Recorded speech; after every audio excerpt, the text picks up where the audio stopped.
Hello everyone. ఈరోజు మనం తాళయపాలెంలో కొలువై ఉన్న శైవ క్షేత్రం గురించి తెలుసుకుందాం. దీనినే కోటిలింగాల క్షేత్రం అని కూడా అంటారు. ఈ క్షేత్రంలోని ప్రధాన ఆలయంలోని శివలింగం 4 దిక్కుల నుంచి చూడవచ్చు.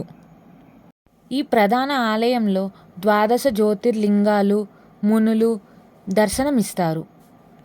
ఈ ఆలయంలో మనం ఎక్కడ చూసినా శివలింగాలే దర్శనమిస్తూ ఉంటాయి. ఈ క్షేత్రంలో నవగ్రహాల గుళ్ళు, ప్రత్యంగిర అమ్మవారు, ఆంజనేయ స్వామి, కాలభైరవ స్వామి కాకుండా వివిధ రాష్ట్రాల శివలింగాలు దర్శనమిస్తాయి. ఈ క్షేత్రంలో 12 జ్యోతిర్లింగాలు శివలింగం చుట్టూ నిర్మించారు. ఆ భవనం పైన అష్టదిక్పాలకులు కూడా దర్శనమిస్తారు. శివలింగం పైన శ్రీచక్రం చెక్కబడి ఉంటుంది.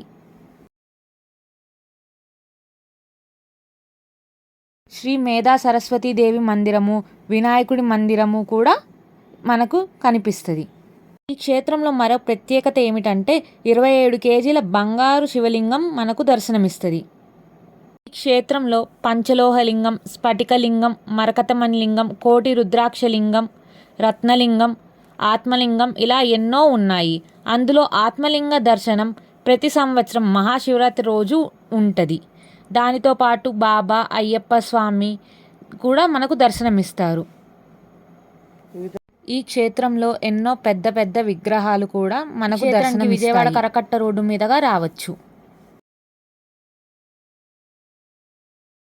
ఈ క్షేత్రంలో మనం కొంచెం సేపు ఉన్నా ఎంతో ప్రశాంతంగా అనిపిస్తుంది. ఈ క్షేత్రంలో భక్తులు శివలింగము, నాగప్రతిమలు ప్రతిష్ఠించే అవకాశం కూడా కలదు.